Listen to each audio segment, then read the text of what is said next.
Hi friends, welcome back to our YouTube channel. ಏನು ಇವತ್ತು ಕೇಕಿಂದನೇ ವ್ಲಾಗ್ನ ಸ್ಟಾರ್ಟ್ ಮಾಡ್ತಾ ಇದ್ದೀನಿ ಅಂತ ಅಂದ್ಕೊಂಡಿದ್ದೀರಾ? ಎಸ್, ಇವತ್ತು ನನ್ನ ಬರ್ತ್ಡೇ, ಅಂದರೆ January 8 ನನ್ನ ಹುಟ್ಟಿದ ದಿನ. ನನಗೆ ಬರ್ತ್ಡೇ ಎಲ್ಲ ಗ್ರ್ಯಾಂಡಾಗಿ ಸೆಲೆಬ್ರೇಟ್ ಮಾಡ್ಕೊಳ್ಳೋದು ಇಷ್ಟ ಇಲ್ಲ. ಹೇಳಬೇಕು ಅಂದರೆ 5 ಇಯರ್ಸ್ ಆಗಿತ್ತು ಅನಿಸುತ್ತೆ ನಾನು ಕೇಕ್ ಕಟ್ ಮಾಡಿ. ನನ್ನ ಕೇಕ್ ಕಟ್ ಮಾಡೋದು ಅಥವಾ ಬರ್ತ್ಡೇನ ಯಾವುದಾದ್ರು ರೆಸ್ಟೋರೆಂಟಲ್ಲಿ ಹೋಗಿ ಸೆಲೆಬ್ರೇಟ್ ಮಾಡೋದು ನನಗೆ ಏನೂ ಇಷ್ಟ ಇಲ್ಲ. 2 ಇಯರ್ಸ್ ಬ್ಯಾಕ್ ಮಾತ್ರ ನಾವು ರೆಗ್ಯುಲರಾಗಿ ಜ್ಯುವೆಲರಿನ ಪರ್ಚೇಸ್ ಮಾಡ್ತೀವಿ. ಅಂದರೆ ಒಂದು 2-3 ಸರಿ ಹೋಗಿದ್ದೀನಿ ಪೃಥ್ವಿ ಜ್ಯುವೆಲರ್ಸ್ಗೆ. ಅಲ್ಲಿ ನನ್ನ ಲಾಸ್ಟ್ ಟೈಮು ಅಲ್ಲ, 2 ವರ್ಷದ ಹಿಂದೆ ನಾನು ಏನೋ ಪರ್ಚೇಸ್ ಮಾಡೋಕ್ಕೆ ಹೋದಾಗ ನನ್ನ ಬರ್ತ್ಡೇ ದಿನ ಅಲ್ಲಿ ಕೇಕ್ನ ಕಟ್ ಮಾಡಿಸಿದ್ರು, ಸೆಲೆಬ್ರೇಟ್ ಮಾಡಿದರು ಅವರು. ಅದೇ ಲಾಸ್ಟು. ಅದಾದಮೇಲೆ ನಾನು ಕೇಕೆಲ್ಲ ಕಟ್ ಮಾಡೋದಿಲ್ಲ ಬರ್ತ್ಡೇಗೆ. ಬಟ್ ನನ್ನ ಹಸ್ಬೆಂಡ್ ನನಗೆ ಪ್ರತಿ ವರ್ಷ, ಅಂದರೆ ಮದುವೆಗಿಂತ ಮುಂಚೆ 1 ಇಯರು, ಅದಾದಮೇಲೆ ಮದುವೆ ಹಾಕಿ ನಾವು 6 ಇಯರ್ಸ್ ಹತ್ತತ್ರ ಬರ್ತಾಯಿದೆ. ಸೊ 6 ಇಯರ್ಸು ಕೂಡ ನನಗೆ ಅವರು ಪ್ರತಿ ವರ್ಷ ಬರ್ತ್ಡೇಗೂ ಕೂಡ ನನಗೆ ಗಿಫ್ಟ್ ಕೊಡ್ತಾನೆ ಬರ್ತಿದ್ದಾರೆ. ಕೇಕ್ ಕಟ್ ಮಾಡೋದಾಗಲಿ ಅಥವಾ ತುಂಬ ಗ್ರ್ಯಾಂಡಾಗಿ ಅಥವಾ ಹೊರಗಡೆ ಹೋಗಿ ಸೆಲೆಬ್ರೇಟ್ ಮಾಡೋದಾಗಲಿ ನನಗೂ ಇಷ್ಟ ಇಲ್ಲ. ಸೊ ನಾವು ಆ ಥರ ಏನು ಬರ್ತ್ಡೇ ಅಂದರೆ ಕೇಕ್ ಕಟ್ ಮಾಡಲೇಬೇಕು ಅಥವಾ ಹೊರಗಡೆ ಸೆಲೆಬ್ರೇಟ್ ಮಾಡಬೇಕು ಅಂತ ಏನೂ ಇಲ್ಲ. ಬಟ್ ನನ್ನ ಬರ್ತ್ಡೇಗೆ ನನ್ನ ಹಸ್ಬೆಂಡ್ ಯಾವಾಗಲೂ ಕೂಡ ಸರ್ಪ್ರೈಸ್ ಗಿಫ್ಟ್ಗಳಾಗಿರ್ಬೋದು, ಆ ದಿನ ಪೂರ್ತಿ ಖುಷಿಯಾಗಿ ಇಟ್ಕೊಂಡಿರ್ತಾರೆ. ಆ ದಿನವೇ ಅಂತಲ್ಲ, ಪ್ರತಿದಿನವೂ ಕೂಡ ನನ್ನ ಹಸ್ಬೆಂಡ್ ನನ್ನ ಜೊತೆ ಖುಷಿಯಾಗಿ ಇರ್ತಾರೆ. ನಿಜವಾಗ್ಲೂ ಹೇಳಬೇಕು ಅಂದರೆ ಅಂಥ ಹಸ್ಬೆಂಡ್ ಸಿಗೋಕ್ಕೆ ನಾನು ಪುಣ್ಯನೇ ಮಾಡಿರ್ತೀನಿ. ಆ್ಯಂಡ್ ನಾನೇ ಸ್ವಲ್ಪ ಜಾಸ್ತಿಯಾಗಿ ಕೋಪ ಮಾಡ್ಕೋತೀನಿ ಅಥವಾ ನಾನೇ ಜಾಸ್ತಿಯಾಗಿ ಜಗಳ ಮಾಡ್ತೀನಿ. ಬಟ್ ನನ್ನ ಹಸ್ಬೆಂಡ್ ಎಲ್ಲನೂ ಕೂಡ ಸಹಿಸ್ಕೊಂಡು ನನ್ನ ಜೊತೆ ಯಾವಾಗಲೂ ಖುಷಿಯಾಗೇ ಇರ್ತಾರೆ. ಬಟ್ ನಾನೇನಾದರೂ ತುಂಬ ಇಷ್ಟಪಟ್ಟು ಇಂಥ ಪ್ಲೇಸ್ಗೆ ಹೋಗಬೇಕು ಅಂತ ಇದ್ದು, ಈಗ ಅವ್ರಿಗೆ ಯಾವಾಗಲೂ ಗಾಡಿ ಓಡಿಸಿ ತುಂಬ ಕಷ್ಟ ಆಗಿರುತ್ತೆ, ರಜದ ದಿನವೂ ಗಾಡಿ ಓಡಿಸ್ಬೇಕು ಅಂತ. ಸೊ ಆದರೆ ಅವತ್ತು ಮಾತ್ರ ನಮ್ಮಮ್ಮನ ಮನೆಗೆ ಹೋಗಬೇಕು ಅನ್ನೋದಿತ್ತು. ಸೊ ನಮ್ಮಮ್ಮನ ಮನೆಗೆ ಬಂದ್ವಿ.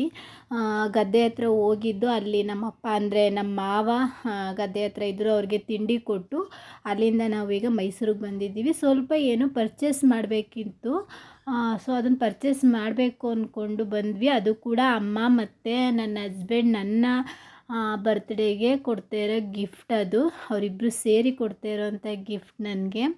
ಸೊ ಅದನ್ನೆಲ್ಲ ತಗೊಂಡು ನಾವು ರಿಟನ್ನು ಅಮ್ಮನ ಮನೇಲೆ ಊಟ ಎಲ್ಲ ಮುಗಿಸ್ಕೊಂಡು ಬಂದ್ವಿ. ಮತ್ತು ಗದ್ದೆ ಹತ್ರ ಬಂದ್ವಿ, ಯಾಕಂದರೆ ಆಲ್ರೆಡಿ ಭತ್ತ ಎಲ್ಲ ಕೊಯ್ದು ಹಾಕಿದ್ರು.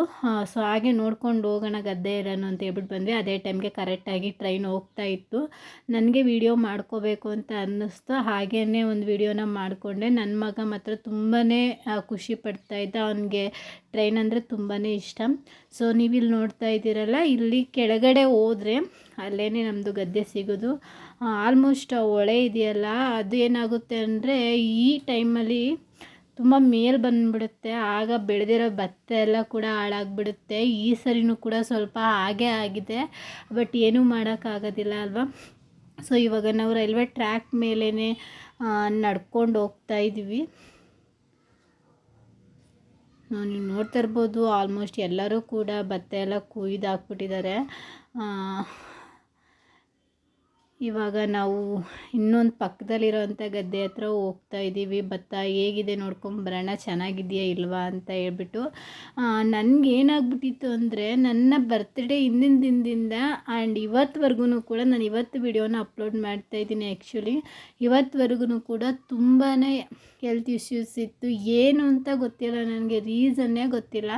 ಇಲ್ಲಾಂದರೆ ತುಂಬ ಹೊಟ್ಟೆ ನೋವು ಬರುತ್ತೆ, ಇಲ್ಲಾಂದರೆ ತುಂಬಾ ಎಡಗಡೆಗಾಲು ನೋವ್ತಾ ಇತ್ತು. ಅದರಿಂದ ನನಗೆ ಅವತ್ತು ಮೂಡೇ ಇರಲಿಲ್ಲ. ಬಟ್ ನನಗೆ ನಮ್ಮ ಅಮ್ಮನ ನೋಡಿದ ಮೇಲೆ ನನಗೆ ತುಂಬಾ ಖುಷಿ ಆಯಿತು. ನನಗೆ ನಮ್ಮಮ್ಮ ಒಬ್ಬರೇ ಇರೋದು, ಸೊ ಅವ್ರನ್ನ ಬರ್ತ್ಡೇ ದಿನ ನೋಡಬೇಕು ಅಂತ ಅನ್ನಿಸ್ತಿತ್ತು, ಮತ್ತು ಅಲ್ಲಿಗೆ ಹೋಗಬೇಕು ಅಂತ ಅನ್ನಿಸ್ತಿತ್ತು. ಹೋದ್ವಿ. ಆ್ಯಂಡ್ ಅಮ್ಮ ಹಸ್ಬೆಂಡಿಂದ ನನಗೆ ಸ್ವಲ್ಪ ನಾನು ಏನು ಆಸೆ ಪಟ್ಟಿದ್ದೆ ಇಷ್ಟು ವರ್ಷ ಆ ಗಿಫ್ಟ್ ನನಗೆ ಸಿಕ್ತು. ಸೊ ಅದನ್ನು ಯಾವಾಗಲಾದರೂ ನಿಮ್ಮ ಜೊತೆ ಶೇರ್ ಮಾಡ್ಕೊಳ್ತೀನಿ ಏನದು ಅಂತ. ಸೊ ಅದಾದಮೇಲೆ ಇಲ್ಲಿ ಬಂದ್ವಿ. ಇಲ್ಲಿ ನೋಡ್ತಾ ಇರ್ಬೋದು ಈ ಅಕ್ಕಿಗಳಿಗೆ ಏನು ಹೇಳ್ತಾರೆ ಅಂತ ನಂಗೆ ಗೊತ್ತಿಲ್ಲ.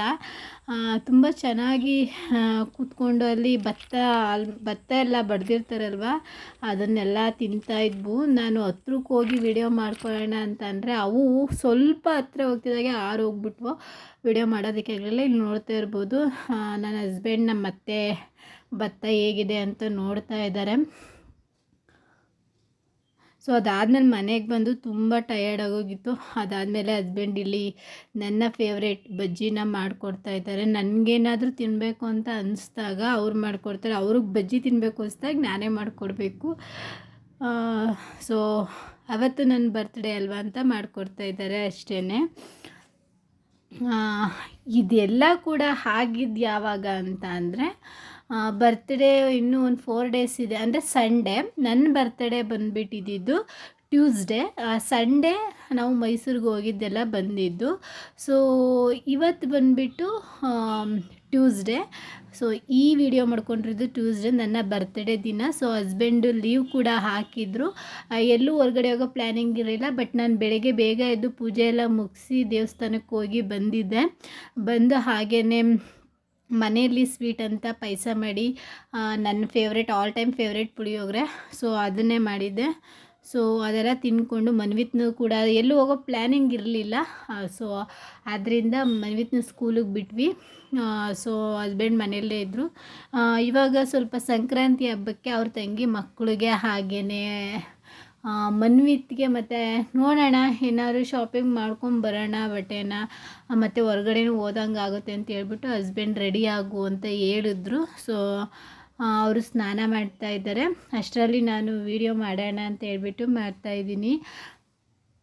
ಸೊ ಇವಾಗ ನಾವು KR ನಗರಕ್ಕೆ ಹೋಗಬೇಕು. ಹೋಗ್ಬಿಟ್ಟು ನಾನು ಏನು ತೊಗೊಂಡೆ ಅಂತ ನಿಮಗೆ ಇದೇ ವಿಡಿಯೋದಲ್ಲಿ ತೋರಿಸ್ತೀನಿ. ಆ್ಯಂಡ್ ಬರ್ತ್ಡೇಗೆ ಅಂತ ನಾನು ಹೊಸ ಡ್ರೆಸ್ ಏನೂ ಪರ್ಚೇಸ್ ಮಾಡೋಕ್ಕೆ ಹೋಗಲಿಲ್ಲ.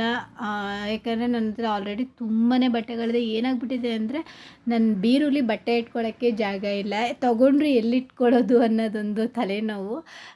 ನೆಕ್ಸ್ಟ್ ಈಗ ಬಟ್ಟೆಗಳು ಇಟ್ಕೊಳ್ಳೋಕ್ಕೆ ಬೇರೆ ಏನಾದ್ರು ಪ್ಲ್ಯಾನಿಂಗ್ ಮಾಡಬೇಕು ಅಂತ ಇದ್ದೀನಿ. ಆನ್ಲೈನಲ್ಲೂ ಕೂಡ ಸರ್ಚ್ ಮಾಡ್ತಾಯಿದ್ದೀನಿ. ನನಗೆ ನನ್ನ ರೂಮ್ಗೆ ಸೂಟ್ ಆಗೋವಂಥದ್ದು ನನಗೆ ಯಾವುದೂ ಸಿಕ್ಕಿಲ್ಲ.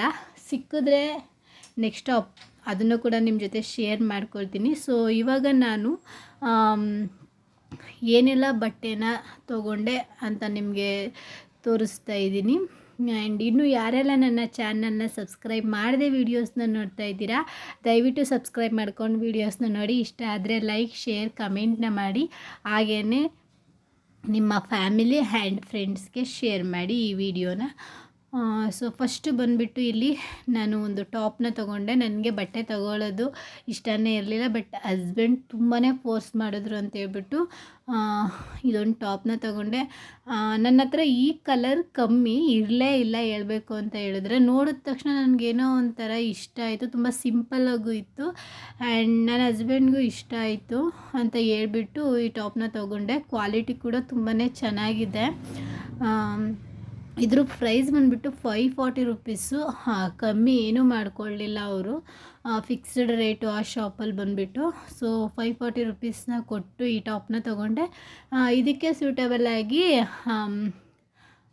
ಪರ್ಪಲ್ ಕಲರ್ ಪ್ಯಾಂಟ್ನ, ಲೆಗ್ಗಿನ್ಸ್ ಪ್ಯಾಂಟ್ನ ನಾನು ಬೈ ಮಾಡಿದೆ. ಬಟ್ ಆ ಕಲರು ತುಂಬ ಅಪರೂಪ ಸಿಗೋದು, ಅಂದರೆ ನಾರ್ಮಲ್ ಲೆಗ್ಗಿನ್ಸ್ಗಳಲ್ಲಿ ಆ ಕಲರ್ ಸಿಗೋದಿಲ್ವಂತೆ. ಸೊ ಹ್ಯಾಂಕಲಲ್ಲಿ ಸಿಗುತ್ತೆ. ಸೊ ಎಕ್ಸ್ಟ್ರಾ ಅಂದರೆ ಸ್ವಲ್ಪ ಜಾಸ್ತಿ ರೇಟ್ ಆಗುತ್ತೆ ಅಂತ ಹೇಳಿದ್ರು. ಸೊ ಇರಲಿ ಪರವಾಗಿಲ್ಲ, ಆ ಕಲರ್ದೊಂದು ಲೆಗ್ಗಿನ್ಸ್ ಇರಲಿ ಅಂತ ಹೇಳ್ಬಿಟ್ಟು ನಾನು ಆ್ಯಂಕಲ್ ಲೆಗ್ಗಿನ್ಸ್ನ ತೊಗೊಂಡೆ. ಇದ್ರ ಪ್ರೈಸ್ ಬಂದ್ಬಿಟ್ಟು 349 ರುಪೀಸ್.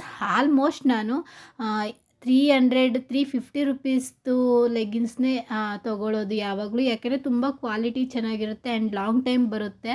ಈ ನಾರ್ಮಲ್ 150-100 ರುಪೀಸ್ ಲೆಗ್ಗಿನ್ಸ್ ಏನಾಗ್ಬಿಡುತ್ತೆ ಅಂದರೆ ಅದು ಸ್ವಲ್ಪ ಲೂಸ್ ಆದಂಗೆ, ಅಂದರೆ ಒಂದೇ ದಿನ ಹಾಕ್ಕೊಂಡು ಒಂದೇ ದಿನ ಸ್ವಲ್ಪ ಹೊತ್ತು ಅಷ್ಟೇ, ಅದಾದಮೇಲೆ ಸ್ವಲ್ಪ ಲೂಸ್ ಥರ ಆಗೋದು, ಆ ಥರ ಆಗುತ್ತೆ. ನನಗೆ ಆ ಪ್ಯಾಂಟ್ ಇಷ್ಟ ಆಗೋದಿಲ್ಲ. ನಾನು ಯಾವಾಗ್ಲೂ 350 ರುಪೀಸ್ 349 ರುಪೀಸ್ಗೆ ಸಿಗುತ್ತಲ್ವಲ್ಲ ಆ್ಯಂಕಲ್ ಲೆಗಿನ್ಸ್ನು, ಅದನ್ನೇ ತೊಗೋತೀನಿ. ಅದು ಕ್ವಾಲಿಟಿ ತುಂಬಾ ಚೆನ್ನಾಗಿರ್ತದೆ. ನನಗೂ ಇದು ತುಂಬಾ ಇಷ್ಟ ಆಯಿತು. ಸೊ ಅದ್ರ ಮ್ಯಾಚ್ ಆ ಲೆಗ್ಗಿನ್ಸ್ನ ನಾನು ತೊಗೊಂಡೆ. ಸೊ ನೆಕ್ಸ್ಟ್ ಬಂದುಬಿಟ್ಟು ನನ್ನ ಹಸ್ಬೆಂಡ್ಗೆ ಈ ಟೀ ಶರ್ಟ್ನ ನಾನು ಆ್ಯಕ್ಚುಲಿ ಹೇಳ್ಬೇಕು ಅಂದರೆ ನ್ಯೂ ಇಯರ್ಗೆ ಎಲ್ಲ ಗಿಫ್ಟ್ ಕೊಡ್ತಾ ಇದ್ದೆ. ಯಾಕೋ ಈ ಇಯರ್ ನ್ಯೂ ಇಯರ್ಗೆ ಗಿಫ್ಟ್ ಕೊಡೋಕ್ಕೆ ಆಗಲಿಲ್ಲ. ಸೊ ಹಸ್ಬೆಂಡ್ಗೆ ಇದೊಂದು ಟೀ ಶರ್ಟ್ನ ತೊಗೊಳ್ಳಿ ಅಂತ ಹೇಳಿದೆ. ನನಗೆ ಇದು ಟೀ ಶರ್ಟು ನೋಡಿದ ತಕ್ಷಣ ತುಂಬಾ ಇಷ್ಟ ಆಯಿತು. ಹಸ್ಬೆಂಡ್ ಹತ್ರ ಈ ಕಲರೂ ಇಲ್ಲ, ಹಾಗೆಯೇ ಕ್ವಾಲಿಟಿ ಕೂಡ ತುಂಬಾ ಚೆನ್ನಾಗಿದೆ. ಇದೊಂದು ಟೀ ಶರ್ಟ್ನ ನಾನು ಅವರಿಗೆ ನ್ಯೂ ಇಯರ್ಗೆ ಅಂತ ಕೊಡಿಸಿದ್ದು. ಇದು ಪ್ರೈಸ್ ಬಂದುಬಿಟ್ಟು 770 ಸಮಥಿಂಗ್ ಇತ್ತು ಅನಿಸುತ್ತೆ. ಡಿಸ್ಕೌಂಟ್ ಎಲ್ಲ ಹೋಗಿ ನಮಗೆ 540 ರುಪೀಸ್ಗೆ ಸಿಕ್ತು. ಅದಾದಮೇಲೆ ಇದೊಂದು ಅಪ್ಪರ್ ಹಸ್ಬೆಂಡ್, ಇದು ಮೆರೂನ್ ಕಲರ್ ಇದೆ, ತುಂಬಾ ಚೆನ್ನಾಗಿದೆ. ನಾನು ಕೂಡ ವೇರ್ ಮಾಡಿದ್ದೆ, ತುಂಬ ಚೆನ್ನಾಗಿ ಕಾಣಿಸುತ್ತೆ ಇದು. ಅಂದರೆ ಎಲ್ಲಾದರೂ ಹೊರಗಡೆ ಹೋದಾಗ, ಫಂಕ್ಷನ್ಸ್ ಪಾರ್ಟಿಗಳಿಗೆಲ್ಲ ಹೋದಾಗ ವೇರ್ ಮಾಡ್ಬೋದು, ಚೆನ್ನಾಗಿದೆ. ಇದು ಪ್ರೈಸ್ ಬಂದುಬಿಟ್ಟು 799 ರುಪೀಸ್. ಇದು ತುಂಬ ಚೆನ್ನಾಗಿದೆ. ಅವ್ರ ಹತ್ರ ಆಲ್ರೆಡಿ ಒಂದಿದೆ ಕ್ರೀಮ್ ಕಲರಲ್ಲಿ. ಸೊ ಇವಾಗ ಒಂದು ಮೆರೂನ್ ಕಲರ್ ತೊಗೊಂಡಿದ್ದಾರೆ. ಇದು ಮನ್ವಿತ್ಗೆ ನ್ಯೂ ಇಯರಲ್ಲಿ ತೊಗೊಂಡಿದ್ದೆ, ನಾನು ನಿಮ್ಮ ಜೊತೆ ಶೇರ್ ಮಾಡಿಲ್ಲ. ಅವನಿಗೆ ಹಬ್ಬಕ್ಕೆ ಅಂತ ನಾನು ಸ್ಪೆಷಲಾಗಿ ಏನು ಬಟ್ಟೆ ತೊಗೊಳಕ್ಕೆ ಹೋಗಲಿಲ್ಲ. ನ್ಯೂ ಇಯರಲ್ಲಿ ತೊಗೊಂಡಿದ್ದನ್ನು ನಾನು ಅವನಿಗೆ ಹಾಕೋಕ್ಕೆ ಆಗಲಿಲ್ಲ. ಸ್ಕೂಲಲ್ಲಿ ಬೇರೆ ಕಲರ್ ಡ್ರೆಸ್ ಹೇಳಿದರು ಅಂತ ಹೇಳ್ಬಿಟ್ಟು ನಾನು ಅವನಿಗೆ ಇದನ್ನು ಹಾಕಲೇ ಇಲ್ಲ, ಹಾಗೆ ಇಟ್ಟಿದ್ದೆ. ಸೊ ಅವನಿಗೆ ಅಂತ ಹೇಳ್ಬಿಟ್ಟು ಸಂಕ್ರಾಂತಿ ಹಬ್ಬಕ್ಕೆ ಇದನ್ನೇ ಹಾಕ್ತಾ ಇದ್ದೀನಿ. ಸೊ ಅವ್ನಿಗೇನು ಬಟ್ಟೆ ಪರ್ಚೇಸ್ ಮಾಡಲಿಲ್ಲ. ಈ ಥರ ಜೀನ್ಸ್ ಅವನ ಹತ್ರ ಇರಲಿಲ್ಲ, ಬ್ಲೂ ಕಲರಲ್ಲಿ. ಸೊ ಅದೊಂದು ಜೀನ್ಸ್ ಹಾಗೆಯೇ ಚೈನೀಸ್ ಕಾಲರ್ದು ಇದೊಂದು ಶರ್ಟ್ನ ತೊಗೊಂಡೆ. ಇದು ಬಂದುಬಿಟ್ಟು ಅವ್ರ ಅಪ್ಪನ ಸೆಲೆಕ್ಷನ್ನೇ. ಇದು ಶರ್ಟ್ಗೆ 540 ರುಪೀಸು, ಪ್ಯಾಂಟ್ ಬಂದು 600 ಸಮಥಿಂಗ್ ಅನಿಸುತ್ತೆ. ಇದು G7ಅಲ್ಲಿ fixed rate. Total 1100 and 1200 something ಆಯಿತು ಅವನದು ಶರ್ಟ್ ಮತ್ತು ಪ್ಯಾಂಟಿಂದ. ಅವನ ಹತ್ರ ಆಲ್ಮೋಸ್ಟ್ ಎಲ್ಲ ಶರ್ಟ್ಗಳೇ ಇರೋದು. ಬಟ್ ನನಗೆ ಶರ್ಟ್ಗಳನ್ನ ಅವ್ನಿಗೆ ಯೂಸ್ ಮಾಡೋಕ್ಕೆ ಇಷ್ಟ ಇಲ್ಲ. ನಾನು ಯಾವಾಗಲೂ ಅವನಿಗೆ ಟೀ ಶರ್ಟ್ನೇ ಪ್ರಿಪೇರ್ ಮಾಡೋದು. ಸೊ ಈ ಸರಿ ಶರ್ಟ್ನ ತೊಗೊಂಡಿದ್ದೀವಿ. ಹಬ್ಬದ ದಿನ ಹಾಕಿದ್ದೆ ಕೂಡ, ಸ್ವಲ್ಪ ಲಾಂಗ್ ಅಂತ ಅನ್ನಿಸ್ತು. ಬಟ್ ಓಕೆ, ಚೆನ್ನಾಗಿ ಕಾಣಿಸುತ್ತೆ. ಆಮೇಲೆ ಹಬ್ಬ ಅಂತ ಹೇಳ್ಬಿಟ್ಟು ತುಂಬಾ ಏನಂದರೆ ತುಂಬ ರೇಟು ಬಟ್ಟೆ. ಎಲ್ಲಿ ತೊಗೊಂಡ್ರೂ ಕೂಡ ಮಕ್ಕಳಿಗೆ, ದೊಡ್ಡವ್ರಿಗೆ ಬಟ್ಟೆ ತೊಗೊಬಿಡ್ಬೋದು, ಮಕ್ಳಿಗಂತೂ ಬಟ್ಟೆನೇ ತೊಗೊಳಕ್ಕಾಗಲ್ಲ. ಅದಾದಮೇಲೆ ಇಲ್ಲಿ